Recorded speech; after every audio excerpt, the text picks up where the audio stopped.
Voilà, on va commencer notre Zoom avec nos amis d'Herzliya et Bezrat Hashem qu'on puisse continuer encore très longtemps à se voir une fois tous les 15 jours. Et aujourd'hui, je voudrais voir une notion qui est très importante et d'abord je vais l'expliquer d'une manière qui va nous permettre d'arriver véritablement à la réponse profonde. On est Parshat Yitro, la paracha du don de la Torah. Et comme on le sait, nos maîtres nous disent que toute la Torah d'Israël est cachée à l'intérieur des 10 commandements, dont je vais parler dans quelques instants. En m'appuyant, tout mon cours est fondé sur différents textes du Zohar, que je ramène directement dans un langage à la portée de tous. La première question qui se pose, demande Rabbi Shimon Bar Yochai dans le Zohar, c'est comment peut-on comprendre que la paracha du don de la Torah porte le nom du plus grand prêtre idolâtre de la génération, Yitro. Je pense que c'est une question, Laurent, que tu as sans doute entendu des dizaines de fois. Qui n'a pas entendu cette question-là? Mais c'est une question que le Zohar demande. Comment se fait-il? Et Rashbi répond que si Yitro, qui était, encore une fois, on pourrait dire le pape de l'époque, le pape dans le sens, c'était lui qui représentait toute l'idolâtrie du monde, à son époque, au point que Rashi même nous dit il n'y avait pas une idole sur terre que Yitro ne connaissait pas et qui ne l'avait pas servi. Ça veut dire vraiment le plus grand idolâtre de tous les temps. Parce qu'aucun idolâtre ne connaît et ne se prosterne devant toutes les idoles qui existent dans le monde. Mais lui avait recherché partout encore une idole, encore une idole, encore une idole, et s'était voué dans son culte idolâtre à toutes les idoles qu'il avait découvertes. Et finalement, comme on le voit dans notre paracha, il a tout lâché, son rang, sa renommée, les centaines de milliers d'adeptes et de disciples qu'il avait, il a tout lâché pour rejoindre Israël dans le désert et pour recevoir la Torah, puisqu'il est arrivé avant le don de la Torah. Et Rabbi Shimon Bar Yochai dans le Zohar dit que si Yitro n'avait pas tout abandonné pour rejoindre Israël et recevoir en même temps que tout Israël recevoir la Torah n'aurait jamais été donnée. Et c'est la raison pour laquelle dit Rashbi que la paracha du don de la Torah porte son nom, pour nous faire comprendre que c'est par le mérite d'avoir abandonné un poste où il avait la renommée, la richesse, le monde entier était à ses genoux, et il a tout abandonné pour se retrouver dans le désert avec un peuple qui venait à peine de sortir de l'esclavage, de sortir d'Égypte. C'est par le mérite de sa venue que la Torah a pu être donnée. Encore une fois, je me répète, s'il n'était pas venu, la Torah n'aurait jamais pu être donnée. Alors ça, c'est ce que dit Rashbi dans le Zohar. Dans quelques minutes, je vais expliquer. Mais pour l'instant, je laisse, on pourrait dire, l'aspect technique des choses tel que Rabbi Shimon Bar Yochai nous l'enseigne. Et je vais décrypter et voir quel est le message profond qui se cache derrière cet enseignement du Zohar, mais dans quelques instants. Mais d'abord, je voudrais poser une autre question aussi très connue. On nous dit que toute la Torah d'Israël est contenue dans les 10 commandements. Je pense que n'importe qui lit les 10 commandements se pose une question évidente. On ne voit pas quelque chose de spécifiquement Torah d'Israël dans les 10 commandements. Prenons les 5 derniers. N'assassine pas. Ça s'adresse qu'aux Juifs, ça s'adresse à l'humanité tout entière.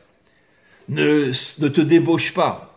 Ça s'adresse qu'aux Juifs, ça s'adresse à l'humanité tout entière. Ne vole pas. Ne fais pas de faux témoignages. Ne convoite pas ce que l'autre a, sa femme, sa maison, ses biens, etc. Est-ce que ces commandements s'adressent uniquement au peuple juif? Non. Ça s'adresse à l'humanité tout entière. De même, les 5 premiers aussi, comme je vais l'expliquer. Alors, le premier, je suis Hachem, ton Dieu, qui t'a sorti d'Égypte. Mais on sait très bien comment le Zohar et comment la majorité des commentaires qui expliquent les choses d'une manière beaucoup plus profonde disent qu'en vérité, le mot Égypte n'existe pas dans la Torah. Le mot Mitzrayim veut dire les limites, Metzar. Je suis Hachem, ton Dieu, qui t'est sorti de toutes les limites de ce monde. Cette manière de voir les choses peut s'adresser aussi pas spécialement uniquement à un juif. Tout celui qui s'attache au vrai Dieu, Dieu lui promet de le faire sortir de toutes les limites de ce monde, comme on va expliquer dans quelques instants. Après, ne sois pas idolâtre, deuxième commandement. Même dans les 7 lois de Noé, les nations n'ont pas le droit d'être idolâtres. Troisième commandement, ne porte pas mon nom en vain. J'expliquerai dans quelques instants ce que ça veut dire ne porte pas mon nom en vain. Ça veut dire n'aie pas une relation avec moi théorique, qui n'a aucune réalité dans ce monde. Ça veut dire, tu me retrouves à la synagogue ou tu me retrouves à l'église, mais qu'est-ce que tu fais avec moi dans ce monde?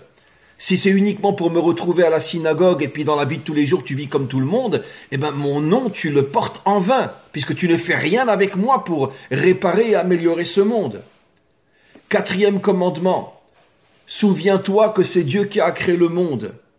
Ça s'adresse qu'à nous, mais même les nations ont le devoir de savoir que c'est Dieu qui a créé le monde. Et dans ce quatrième commandement, c'est vrai, on parle du Shabbat, mais on ne parle pas des lois du Shabbat. On parle uniquement, souviens-toi que c'est Dieu qui a créé le monde. Mais même les nations ont le devoir de savoir que Dieu a créé le monde. Et le cinquième commandement, respecte ton père et ta mère. Nos maîtres nous disent dans le Talmud que jamais un homme n'est arrivé à respecter ses parents autant que Esav. Même Yaakov n'est pas arrivé à respecter ses parents comme Esav respectait ses parents. Donc, quand on voit les 10 commandements, on se pose une question évidente. Où est la Torah d'Israël dans les 10 commandements? Les 5 derniers concernent l'humanité tout entière. Même un non-juif n'a pas le droit d'assassiner, n'a pas le droit de se débaucher, n'a pas le droit de voler, n'a pas le droit de faire un faux témoignage et n'a pas le droit de convoiter. Et même les 5 premiers, quand on sait les expliquer, on comprend qu'ils concernent aussi l'humanité tout entière. Alors de quoi on parle? Donc on voit qu'on a 2 questions énormes dans cette paracha. Pourquoi cette paracha porte le nom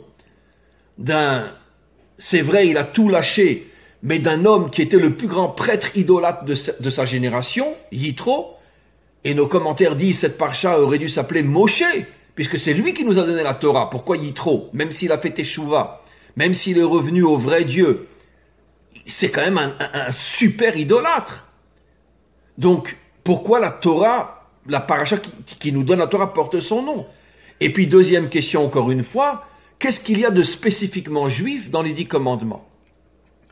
Alors, ces 2 questions qui sont fondamentales que Rabbi Shimon Bar Yochai pose, il y a une explication extraordinaire. En vérité, vous verrez, au tout début des 10 commandements, Rashi nous dit que quand Dieu a donné les 10 commandements, c'est pas comme on pourrait le croire, qu'il a donné premier commandement, deuxième commandement, troisième commandement jusqu'au 10e commandement. Rashi nous dit que Dieu a donné le premier commandement, et dans le premier commandement qui est « Je suis Hachem ton Dieu qui t'est sorti de toutes les limites de ce monde et de l'esclavage de ce monde », puisque comme on l'a expliqué, le mot Mitzrayim veut dire limite et ne veut pas dire l'Égypte. « Je suis celui qui te sort de toutes les limites de ce monde qui te rendent esclave ». C'est la parole qu'il a dit, et dans cette parole-là était inclus, d'une manière on pourrait dire cachée, les 9 autres paroles. C'est-à-dire, il n'a, lui, Dieu, dit que cette parole, mais dans cette parole qui est le premier commandement, étaient inclus les 9 autres. C'est ce que Rashi nous dit et le Zohar le dit aussi. Après Moshe, comme Moshe a compris que c'était absolument impossible que les enfants d'Israël puissent entendre 10 commandements quand les 9 sont inclus dans le premier, alors lui-même, Moshe, après, a répété chacun des commandements pour que les enfants d'Israël entendent chacun des commandements. Mais Dieu lui-même a sorti tous les commandements en une parole. Alors là aussi, bien sûr, c'est un code. Qu'est-ce que cela veut nous dire? Alors maintenant, je commence à expliquer. On va répondre à toutes les questions en même temps. En vérité, pourquoi la Torah ne pouvait pas être donnée si Yitro n'était pas venu, n'avait pas tout abandonné et était venu rejoindre les enfants d'Israël? Parce que le Zohar explique que l'idolâtrie, c'est le culte de toutes les forces et toutes les énergies qui sont dans ce monde. Et d'une certaine manière, toutes les formes, toutes les énergies on pourrait dire toutes les forces de ce monde sont, comme ce monde, extrêmement limités. Et quand tu rends un culte à toutes les forces et les énergies de ce monde, eh ben, tu te retrouves dans une situation où toi-même tu es extrêmement limité, tu es prisonnier à l'intérieur de ce monde. Comme je dis souvent dans mes cours, quelle est la plus grande idolâtrie qui existe aujourd'hui dans le monde? Si je pose la question à quelqu'un, il va me dire peut-être le culte de Bouddha, ou peut-être chez les catholiques qui rentrent à l'église et qui se prosternent devant une statue de Marie ou une statue de Jésus. Vous savez quelle est ma réponse? Elle est extraordinairement vraie. Les plus grands idolâtres aujourd'hui dans le monde sont les laïcs, ceux qui ne croient en rien. C'est les plus grands idolâtres. Pourquoi? Puisqu'ils sont complètement prisonniers à l'intérieur de ce monde naturel. Ils ne croient qu'au monde matériel, ils ne croient qu'à la nature, ils ne croient qu'à la science, et donc automatiquement, ils vivent dans un monde qui est complètement, on pourrait dire, limité à l'intérieur des règles et des limites de ce monde. Et Rabbi Shimon Bar Yochai révèle que l'idolâtrie, c'est finalement s'enfermer à l'intérieur de ce monde. Puisque qu'est-ce que c'est l'idolâtrie? C'est le culte des astres, c'est le culte du soleil, le culte de la lune, le culte des étoiles, le culte de quantité de choses, jusqu'au point après d'en faire des statues, et finalement de se prosterner devant une statue. Ça veut dire que finalement, qu'est-ce que c'est l'idolâtrie? C'est transformer quelque chose en image, en statue, c'est-à-dire quelque chose qui finalement c'est un culte qui appartient à ce monde. Tu te prosternes devant une image, tu te prosternes devant une statue. C'est pour ça que je dis que les laïcs sont les plus grands idolâtres qu'il y a sur terre. Pourquoi? Parce que eux sont complètement, totalement prisonniers à l'intérieur du monde matériel. Et ils n'ont aucune possibilité d'en sortir puisqu'ils ne croient uniquement qu'aux règles de ce monde matériel. Donc il n'y a pas plus idolâtre qu'un laïc. Encore une fois, selon l'explication profonde des maîtres d'Israël qui explique que l'idolâtrie, c'est finalement s'enfermer dans un monde qui te limite, qui t'emprisonne et qui te transforme en esclave de ce monde. Maintenant, on comprend pourquoi, si Yitro n'avait pas fait Teshuvah, la Torah n'aurait pas pu être donnée. Parce que Yitro représentait celui qui, d'une certaine manière, puisqu'il était suivi par des millions d'hommes et de femmes, c'était, comme on l'a expliqué au début du cours, c'était un petit peu le pape de l'époque, et que finalement, le monde entier était idolâtre à cette époque-là, donc c'était lui le représentant de l'idolâtrie. C'est lui, d'une certaine manière, qui tenait toute l'humanité prisonnière à l'intérieur des limites de la nature, les limites du monde matériel. Je ne crois que dans le monde matériel, donc je suis extrêmement limité. Et en faisant Teshuvah, il a, d'une certaine manière, entamé le processus qui finalement mènera à la délivrance finale, où l'humanité tout entière sortira de l'idolâtrie, l'humanité tout entière se connectera à des forces qui sont complètement au-dessus de ce monde, et lui, en tant que représentant de l'idolâtrie dans le monde, sa Teshuvah, la Teshuvah qu'il a fait, a été d'une certaine manière le précurseur de tout un processus qui amènera l'humanité tout entière à revenir vers le véritable Dieu à la fin de l'histoire avec le Mashiach et au moment de la délivrance finale. Et donc on comprend pourquoi justement la Torah a pu être donnée quand lui justement il a fait Teshuvah, parce que comme on va le voir dans quelques instants, la Torah est justement une force qui nous libère de toutes les limites de ce monde qui nous transforme en esclaves. Et je vais revenir maintenant sur la question. J'avais deux questions. En quoi on voit la Torah d'Israël dans les 10 commandements, puisqu'apparemment les 10 commandements s'adressent à l'humanité tout entière. Même quand la Torah parle du Shabbat, elle ne parle pas du tout qu'il est interdit de faire des travaux, quoi que ce soit. Elle a dit, il faut se souvenir que Dieu a créé le monde. Mais ça, même un non-juif a le devoir de savoir que Dieu a créé le monde. Alors, et aussi, la deuxième question, c'était pourquoi Dieu a-t-il énoncé tous les commandements à l'intérieur du premier, qui est « Je suis Hachem, ton Dieu », qui te sort des limites de ce monde et qui te sort de l'esclavage. Alors la réponse, elle est simple, et après je vais l'expliquer. En vérité, les 10 commandements, c'est pas du tout l'explication de la Torah d'Israël. C'est-à-dire, mange cachère, mets les tefilines, ne mélange pas le lait, la viande, circoncis-toi, etc. Non, c'est pas ça. Les 10 commandements contiennent le secret, le pourquoi du don de la Torah. La Torah nous a été donnée pour nous libérer de l'emprise de ce monde qui fait de nous des esclaves. Il n'y a pas plus esclave qu'un homme laïque. Il n'y a pas plus esclave qu'un idolâtre. Esclave dans quel sens? Esclave du travail, esclave de l'argent, esclave des plaisirs, esclave de toutes les idéologies et philosophies politiques ou autres qui finalement me transforment en esclave. Je rentre dans un système et je n'arrive plus à en sortir. Je suis de droite, je suis de gauche, je suis libéral, je suis communiste, je suis ci, je suis ça. Et même d'une certaine manière, toutes les religions sont des religions idolâtres, en ce sens qu'elles t'enferment dans une vision unique des choses et tu n'as plus aucune ouverture sur l'ensemble de l'humanité. Je suis chrétien, je déteste les musulmans, je suis musulman, je déteste les chrétiens. Je suis bouddhiste, je déteste ceux qui ne sont pas comme moi. Et donc chacun est enfermé dans son système, et c'est ça Mitzrayim, le monde qui fait de toi un prisonnier, un esclave. Pourquoi Dieu nous a donné essentiellement le premier commandement, et il a inclus tous les autres dans le premier, pour nous faire comprendre que la véritable raison pour laquelle la Torah nous a été donnée, le but final est de se libérer de l'emprise, de toutes les limites, de toutes les forces qui nous tiennent prisonnières à l'intérieur de ce monde. Et comment? Le Zohar explique, parce que la Torah provient de la sphira de la Bina. C'est-à-dire que la Torah, la lumière qu'elle contient, cette lumière provient de la Bina. Et comme on le sait, la Bina est la 8e sphira du bas vers le haut.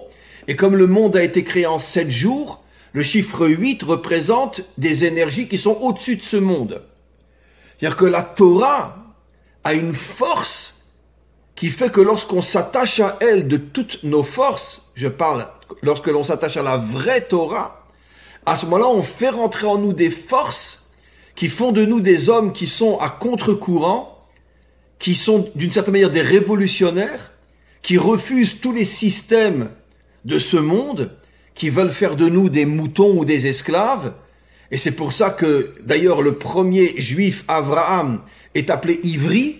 Et comme on le sait, comme nos maîtres l'expliquent, qu'est-ce que ça veut dire Ivri? Celui qui va à contre-courant. Celui qui va, mais vers les koulam. Ça veut dire il va à l'encontre de tous. Le monde entier va de cette manière-là, et Abraham est le seul qui a été à l'encontre, à contre-courant. N'oublions pas que Abraham est le seul qui a eu le courage de se battre contre Nimrod. Nimrod qui avait transformé toute l'humanité à son service. Et donc il a été à contre-courant. Et c'est pour ça qu'on l'appelle Ivri, celui qui va dans le sens contraire de l'humanité tout entière. Pourquoi? Parce qu'il était arrivé à se libérer de ces forces qu'on appelle Mitzrayim. Il avait cessé d'être un esclave qui s'agenouille devant les systèmes, que ce soit un système politique, un système religieux, un système idéologique ou philosophique.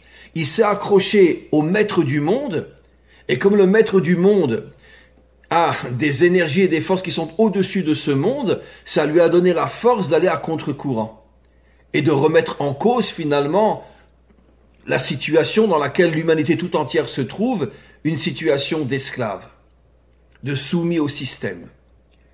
Donc on comprend encore une fois pourquoi le premier commandement est « Je suis Hachem, ton Dieu qui t'est sorti des limites de ce monde et de l'esclavage » pour nous faire comprendre que si quelqu'un étudie la Torah mais n'arrive pas à être un homme qui sent en lui des forces qui lui permettent d'aller à contre-courant, alors il n'a pas vraiment la Torah. Il est prisonnier comme les autres.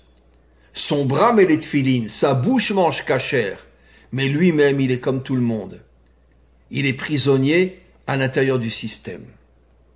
Maintenant, on comprend pourquoi le deuxième commandement est « Tu ne seras pas idolâtre ». Parce que justement, l'idolâtrie, comme on l'a expliqué, c'est la source de l'emprisonnement de l'homme dans ce monde. que ce soit une idolâtrie religieuse ou une idolâtrie laïque, c'est une idolâtrie. Elle me tient prisonnière à l'intérieur de ce monde. Maintenant, vous comprenez pourquoi nos maîtres nous disent que Israël a entendu les 2 premiers commandements, mais pas les 8 autres, que je vais expliquer dans quelques instants. Parce que les 2 premiers sont le but de toute la Torah. Libère-toi des forces de ce monde. Et comment tu te libères des forces de ce monde? En n'étant pas un idolâtre. Voilà les 2 commandements qu'ils ont entendus directement de la bouche d'Hachem. Parce qu'ils ont entendu le but de la Torah de la bouche d'Hachem. Alors maintenant, on va expliquer tous les autres. Et on va comprendre, contrairement à la question que j'ai demandé, mais en quoi c'est des commandements spécifiquement juifs, on va comprendre que les 8 autres, qui étaient contenus dans le premier, sont en vérité des allusions à tout ce qui va nous permettre d'arriver au premier commandement, c'est-à-dire d'être des hommes libres, comme le disent nos maîtres, En lecha ben chorin ela mi sheosek betorah, n'est appelé un homme libre dans ce monde que celui qui est connecté de toutes ses forces à la Torah. Je parle bien sûr à la vraie Torah. La Torah qui rentre dans notre être intérieur, pas uniquement la Torah qui touche notre extériorité. Je mange cachère, je suis circoncis, je mets les tefilines. Ça, c'est ton corps qui fait tout ça. Mais toi, où tu es là-dedans? Est-ce que tu es vraiment avec les tefilines? Est-ce que tu es vraiment avec Shabbat? Est-ce que tu es vraiment avec la circoncision? Ou c'est uniquement ton bout de chair qui a été circoncis? Mais est-ce que tu es vraiment dans ton être intérieur? Tu es un être circoncis. Ça veut dire que tu es propre sur le plan sexuel. Est-ce que vraiment tu vis à ce niveau-là? C'est ça la véritable Torah, celle qui pénètre notre intériorité. Alors maintenant, regardons les autres commandements. Les autres commandements, après les 2 premiers, ne portent pas mon nom en vain. Qu'est-ce que ça veut dire ne porte pas mon nom en vain? C'est ce que j'appelle moi dans tous mes cours la religion. Ça veut dire quand je vais à la synagogue, je suis religieux. Mais quand je suis dans mon bureau et que je fais des affaires, je suis comme tout le monde. Ça veut dire que dans la vie de tous les jours, je vis comme tout le monde. Mais bon, il y en a qui vont à l'église, il y en a qui vont à la mosquée, moi je vais à la synagogue. Ça veut dire que je limite Dieu dans la synagogue. Mais dès que je sors de la synagogue, finalement, bon c'est vrai, j'ai peut-être une kippa sur la tête, mais est-ce que je vis vraiment différemment? Est-ce que je vis vraiment avec Emouna? Donnons un exemple simple, que je donne souvent dans mes cours. C'est un test extraordinaire. Je cherche du travail, mais moi j'ai pris sur moi que tous les matins je vais à la prière. Quand je dis moi, c'est un exemple bien sûr. Et après la prière, j'étudie pendant 2 heures la Torah. Donc je ne suis disponible qu'à partir de 10 heures du matin. Et je cherche du travail. Je vais frapper, parce que bon, j'ai fait des études, admettons, je suis comptable, expert comptable. Je vais dans différentes entreprises. Et à chaque fois, le patron me dit, écoutez, monsieur, je vois vos diplômes, je vois votre CV. Oui, vous êtes tout à fait capable de travailler dans mon entreprise. Mais chez nous, le travail commence à 10 heures. À 8 heures. Et moi, je réponds, écoutez, monsieur, moi, je suis désolé. Moi, je ne peux venir qu'à 10 heures. Pourquoi? Qu'est-ce que vous faites? Vous faites du vélo? Vous faites du sport? Non, j'étudie la Torah. Je ne peux pas consacrer que ma vie au travail. Je dois aussi consacrer une partie de ma vie à être avec le Créateur et le Maître du monde. Donc j'étudie la Torah. Le patron, il y a 9 chances sur 10 qui va me dire, va te faire voir. J'ai pas besoin de toi. Mais moi, je décroche pas. J'ai une émouna absolue que je finirai par trouver le travail qui me correspond. Et si j'ai cette émouna et que je ne cède pas, c'est la preuve que je suis attaché à la Torah et pas à la religion. Combien de gens ont ce niveau-là, surtout s'ils ont une femme et 4 ou 5 enfants qui dépendent de l'argent que le mari va ramener, qui a le courage de rester peut-être pendant des mois sans trouver de travail et de se tenir de toutes ses forces à sa volonté d'étudier la Torah, et je ne céderai pas. Je sais que le Maître du monde finalement me donnera un travail. Je ne céderai pas. Ça veut dire que quand je m'engage dans la vie avec la Torah, ça s'appelle que je ne porte pas le nom de Dieu en vain. Mais quand je dis, oh Dieu, Dieu, Dieu, seulement à la synagogue, mais dès que je sors dehors, je cède à toutes les pressions de ce monde, eh ben, je suis un religieux, mais je ne suis pas un juif attaché à la Torah. On peut donner des dizaines et des dizaines d'autres exemples dans tous les domaines. D'accord? Prenons des exemples simples. Bon, je dois signer un contrat avec une grosse société qui va apporter beaucoup d'argent à mon entreprise. Bon, il m'invite pour signer le contrat dans un restaurant qui n'est pas cachère et je sais pas quoi faire. Je peux quand même pas refuser. Ça va me rapporter 2 millions d'euros ce contrat-là. Je peux quand même pas refuser. Bon, je vais y aller, mais je vais manger des salades. Je vais me débrouiller. Bon, c'est sûr, je vais pas manger de viande, mais je vais manger des salades, etc. Alors, je le fais ou je le fais pas? Si je suis un homme de Torah, je leur dis, écoutez, vos 2 millions, vous pouvez les garder, j'en ai rien à faire. Moi, je rentre pas dans un restaurant qui n'est pas cachère. Vous voulez signer le contrat avec moi, je vous emmène dans un restaurant cachère. Vous n'êtes pas intéressé par un restaurant cachère, gardez vos 2 millions d'euros, ça m'intéresse pas. Qui a le courage de faire ça aujourd'hui? 99% des gens vont dire, bon, c'est pas grave, je vais manger de la salade, et c'est pas grave. Mais 2 millions d'euros. C'est ça, porter le nom d'Hachem en vain. Ça veut dire que tu ne vis pas dans le monde matériel, tu ne vis pas avec ta croyance. Ta croyance, tu la laisses uniquement à la synagogue. Et ça, c'est ce qui va nous empêcher de sortir de toutes les limites de ce monde. Après, le commandement, tu te souviendras que c'est Hachem qui a créé le monde. Ben évidemment.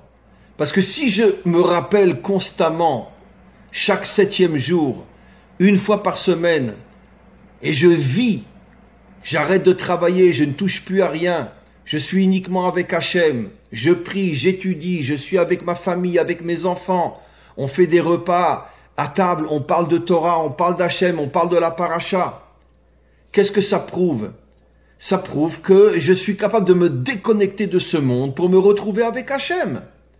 Ça veut dire que j'ai la force de dire non, j'ai plus de portable, j'ai plus de télé, j'ai plus de voiture, j'ai plus rien, ce monde ne m'intéresse plus, je ne veux qu'Hachem.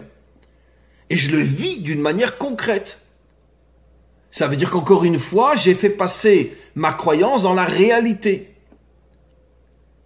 Après, le 5e commandement, tu respecteras ton père et ta mère. Ça, c'est déjà un peu plus compliqué.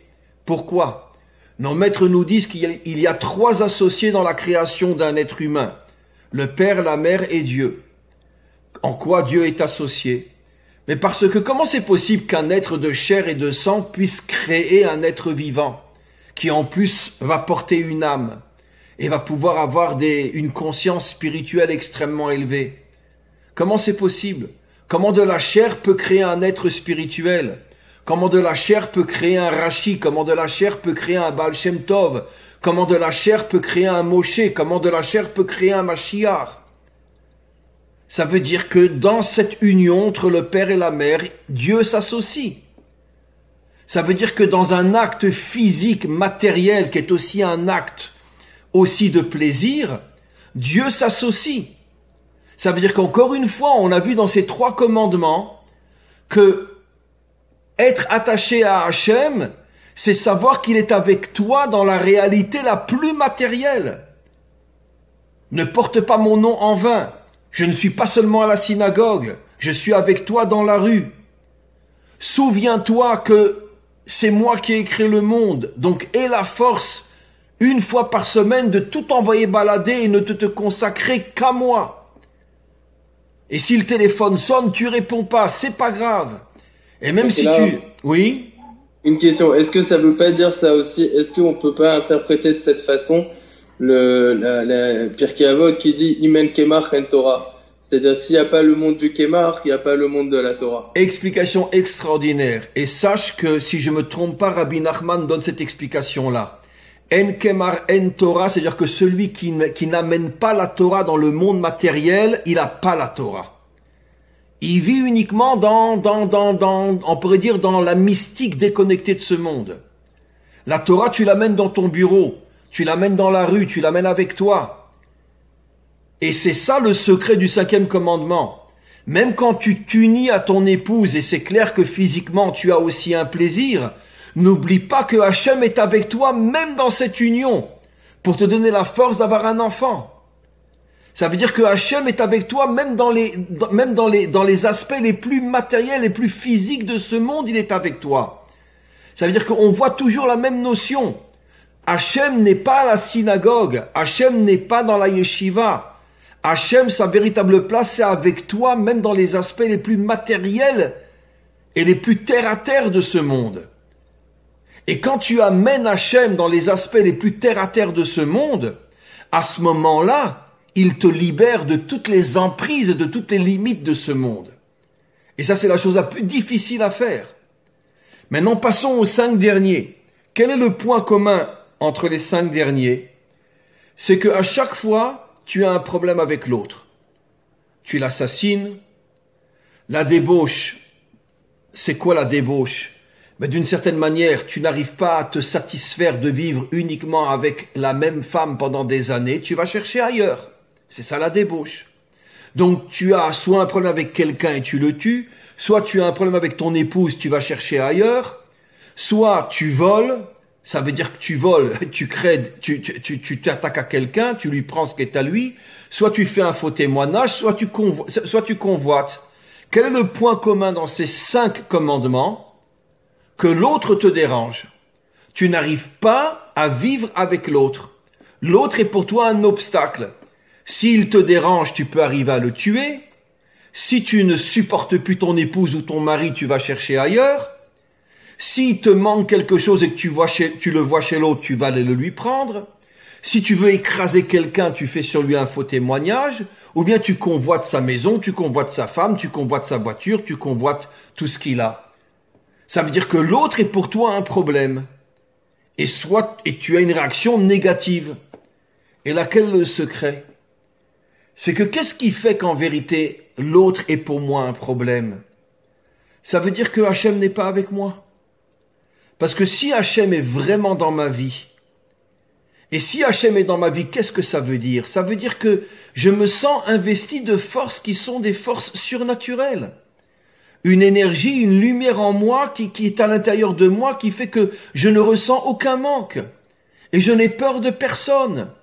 Et personne ne peut me déranger. Je suis avec Hachem, comme dit David Ameller dans le psaume. Gam ki eler beget salmavet lo irara ki ataïmadi. Même si je dois frôler la mort en tant que guerrier comme David, je n'ai pas peur car je sais que tu es avec moi. Je n'ai pas peur. Un homme va me faire peur quand je sais que Hachem est avec moi. Cet homme qui est en face de moi, il peut faire ce qu'il veut. Il peut m'insulter, il peut me critiquer, je ne le vois pas, je ne l'entends pas, il m'intéresse même pas. Il n'existe même pas, donc j'ai pas besoin de le tuer. Et pareil, la relation entre un homme et une femme, qu'est-ce qui fait qu'on va chercher ailleurs? Parce que la relation est uniquement une relation physique. Et au bout de 10 ans, 15 ans, on voudrait connaître d'autres choses. Mais si avec ton épouse tu as une relation nishmatique, ça veut dire c'est une relation profonde, que l'amour se construit sur la relation on pourrait dire de la reconstruction de 2 moitiés d'âme, et que le véritable amour c'est pas uniquement l'aspect physique, mais c'est en vérité la construction profonde et intérieure de chaque partie de cette âme-là, l'homme et la femme. Comme l'âme, elle est infinie, la construction est infinie. Donc, automatiquement, tu vas jamais te lasser et tu n'iras pas chercher ailleurs. Pareil, si tu sens que Hachem est avec toi, tu ne ressens pas de manque. Donc, tu n'as pas besoin d'aller voler l'autre. Tu n'as pas besoin d'aller convoiter. Donc, qu'est-ce que, en vérité, tous ces commandements nous apprennent? Le point fondamental suivant. La Torah n'est pas une religion. Dieu n'est ni à l'église, ni à la mosquée, et ni à la synagogue. Dieu est dans la relation entre un homme et une femme. Dieu est dans ton bureau quand tu fais des affaires et que tu pourrais te laisser tenter et faire des choses qui sont mauvaises. Dieu se trouve dans ta vie concrète, matérielle de tous les jours. Et tant qu'on n'arrive pas à faire venir Hachem dans notre vie concrète, à ce moment-là, on est prisonnier de toutes les limites, de toutes les pressions et de toutes les oppressions de ce monde, et on devient un esclave de ce monde.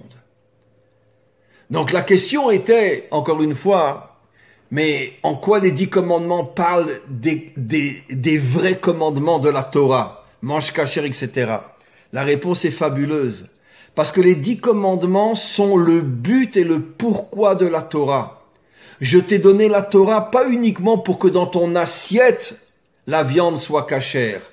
Je t'ai donné la Torah pour que toi, tu sois cachère. Comment je suis cachère?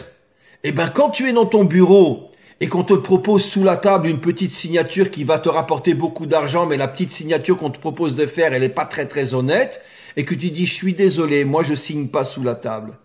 Ah, je vais perdre 1 million d'euros, c'est pas grave, j'en ai pas besoin. Hachem est avec moi. Je n'ai aucun manque. Là, si tu arrives à faire venir Hachem dans ton bureau, si tu arrives à faire venir Hachem dans ta chambre, quand tu es avec ton épouse, quand tu le fais venir dans tous les aspects de ta vie matérielle, à ce moment-là, ça te donne une force qui te permet d'être un homme à contre-courant, qui ne baisse pas la tête devant tous les systèmes qui veulent t'emprisonner, te limiter, te transformer en esclave, et tu deviens un homme authentique. C'est ça le message des 10 commandements. Alors évidemment, quand on les lit uniquement au niveau formel, on se pose la question que j'ai fait exprès de poser au début, en quoi ça concerne les Juifs, ces commandements-là. Mais quand on sait décrypter ce qui se cache dans ces commandements, on comprend que la Torah nous fait comprendre la chose suivante. Un véritable croyant, c'est celui qui croit en Dieu, surtout quand il n'est pas à la synagogue. Surtout quand il n'est pas à la synagogue. Parce que dans la synagogue, tout le monde croit en Dieu. Mais dans le bureau, on peut les compter sur les 5 doigts de la main. C'est là que tu dois croire en Dieu. Et donc, maintenant on comprend, et je résume, et je termine. J'ai expliqué tout à l'heure, avant que vous veniez, tous mes amis, à Laurent, qu'aujourd'hui je faisais un cours un peu plus court, on va s'arrêter. Et on comprend donc maintenant, je résume les 2 questions qui étaient pourquoi la Torah porte le nom de Yitro et pourquoi les 10 commandements semblent être des commandements qui concernent l'humanité tout entière. La réponse, elle est fabuleuse. Parce que Yitro est le premier suprême grand idolâtre qui a fait Teshuvah, et il a donc, d'une certaine manière, mis en marche et mis en place tout le processus qui amènera un jour l'humanité tout entière à faire Teshuvah et à revenir vers le vrai Dieu. Et c'est grâce à lui qu'on a pu recevoir la Torah. Parce que la Torah, dans son essence et dans son but final, c'est de nous libérer de l'emprise de ce monde, comme on le voit dans le premier commandement. Et comment qu'on arrive à se libérer de toute l'emprise de ce monde? En amenant Dieu dans ma vie concrète, terrestre, matérielle, et en considérant tous ceux qui, à la rigueur, peuvent me déranger comme des gens qui, en vérité, ne me dérangent pas, parce que quand quelqu'un a véritablement Hachem avec lui, il ne ressent aucune peur de ses ennemis, il est complètement, on pourrait dire, hermétique à toutes les séductions et toutes les tentations de ce monde, et à plus forte raison qu'il ne volera pas, qu'il ne convoitera pas, etc. Parce qu'il sent en lui une énergie, une lumière qui le comble suffisamment pour qu'il n'ait pas besoin de regarder dans l'assiette de l'autre et d'avoir de la jalousie et de vouloir convoiter. Ça, c'est le grand message de cette paracha-là. Et c'est encore une fois donc le message que chacun d'entre nous doit ressentir et comprendre. On doit étudier la Torah, on doit prier, on doit bien sûr aller dans une communauté, aller à la synagogue, etc. Mais on doit savoir que tout ça, c'est uniquement les moyens de nous permettre d'arriver au but. Le but, c'est pas quand j'étudie. Le but, c'est pas quand je prie. Le but, c'est pas quand je suis à la synagogue. Le but, c'est quand je suis dans la vie matérielle, comme des milliards d'autres personnes, mais que moi, je me comporte différemment des autres, parce que je sais que Hachem est avec moi, plus encore dans mon bureau qu'à la synagogue. C'est là que je prouve que je suis un juif authentique, un homme authentique, et que véritablement la Torah est en moi. Et je pense que des personnes comme vous êtes d'une certaine manière l'illustration de tout ce qu'on a expliqué aujourd'hui, puisque vous êtes des gens qui étudiez la Torah, qui êtes de vrais et d'authentiques pratiquants de tous les commandements de la Torah, mais en même temps des gens qui travaillent, des gens qui sont investis dans le monde et qui sont confrontés forcément à toutes les séduction, tentation et corruption que forcément le monde peut proposer à celui qui se laisse aller. Et évidemment, je vous connais suffisamment pour savoir que vous êtes tout le contraire de ceux qui se laissent séduire et qui se laissent influencer. Et c'est donc d'une certaine manière, on pourrait dire, l'application concrète de ce que la Torah nous demande d'être dans ces 10 commandements et dans cette paracha. Voilà mes amis, je m'excuse d'arrêter plus tôt que prévu, mais comme je l'ai expliqué à Laurent, j'ai besoin de m'arrêter plus tôt. Oui, Anthony. Merci beaucoup, Voilà. ça va être de bon. Alors on se retrouve dans 15 jours et dans 15 jours on fera un cours un peu plus long. D'accord? Que des bonnes choses mes amis, que des bonnes choses. À bientôt. Merci beaucoup.